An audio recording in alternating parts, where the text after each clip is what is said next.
આહાહા. મંદિરમાં પ્રવચન અને ઘરમાં આસન. આની સાથે લગ્ન કરશે તો યોગાશ્રમ ચલાવવો પડશે ભાઈ.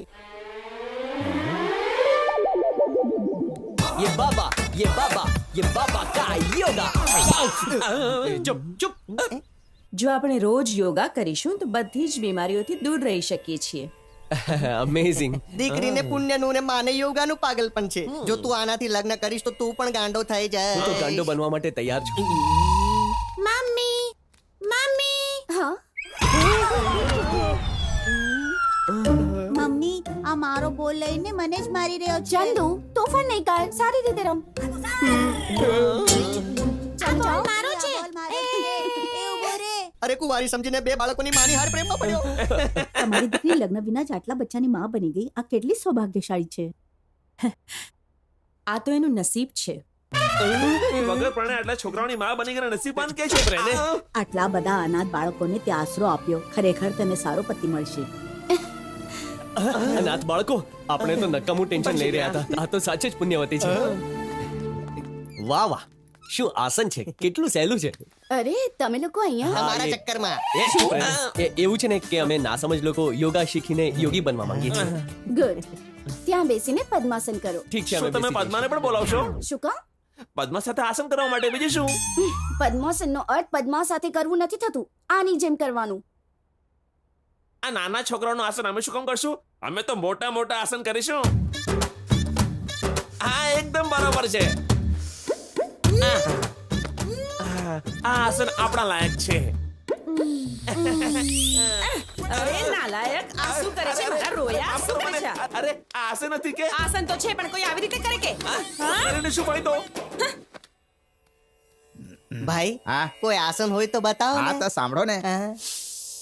જોરથી શ્વાસ લઈને અંદર ભરી લો અને પછી ધીરેથી છોડી દો. હા, બસ એટલું જ કરવાનું છે. Thank you.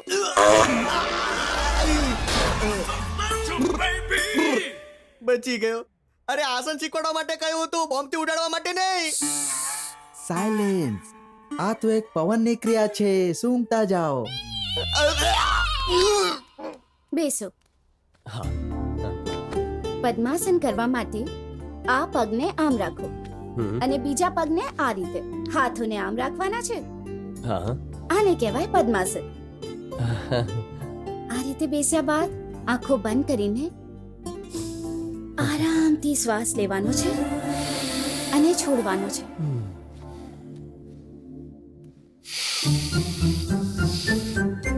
બહુ મજા આવે છે. હવે વધારે મજા ન લો અંકલ. શું થયું? તમે મારી મમ્મીને પટાવી રહ્યા છો? હું પટાવી નથી રહ્યો, પ્રેમ કરું છું. મારી મમ્મી તમારાથી લવ નહીં કરે અરે અંકલ. જરૂર કરશે. જો તું મને અંકલની જગ્યાએ પપ્પા કહેશે ને તો મને કે કાલે તારી મમ્મીનો શું પ્રોગ્રામ છે? હું સ્કૂલ જઈશ અને મમ્મી દુર્ગા મંદિર જશે. મંદિરમાં?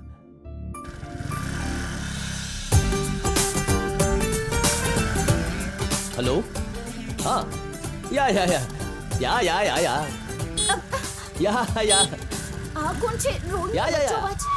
યા હલો યાયા વાળા, યા પુણ્યવતીજી, તમે? તમે અહીંયા શું કરી રહ્યા છો? માતાજીના મંદિરે આવ્યો છું. અહીં આંધ્રા બેંક છે, કોઈ માતાજીનું મંદિર નથી. છે ને, ઇન્દુમતી માતાજીનું મંદિર છે. ઇન્દુમતીના નામનું માતાજીનું મંદિર પણ છે? ક્યાં છે? એ મારી સામે જ તો છે.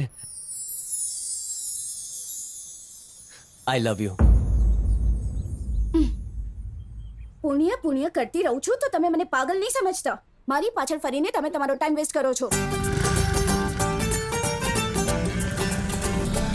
પુણ્યવતી, સારા માણસને હા પાડવી પુણ્યનું કામ હોય છે. સ્ટોપ. કેમ? તમને નો એન્ટ્રી છે. વાય? શું કામ? શેની માટે? તું ભલે કેટલો પણ પાછળ પડે, હું હા નહીં કહું. ઠીક છે તો પગ પકડી તમારે. શું?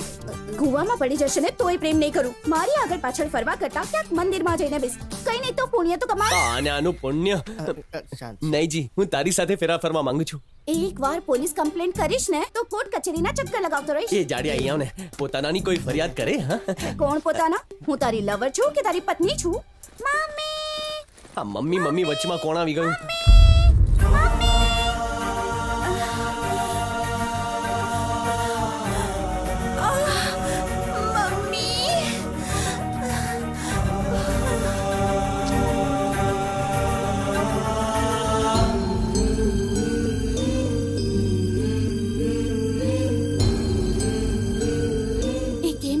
ડોક્ટર એની હાલત સારી નથી.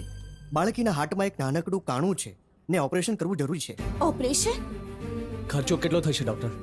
વધુ કાંઈ નહીં, ફક્ત 3 લાખ જેટલા. આટલા નાના હોલ માટે આટલા પૈસા? જીવથી વધુ પૈસા તો મોટા ના હોય ને. રોવાથી છોકરી નહીં બચે, 3 લાખ ખર્ચવાથી બચશે.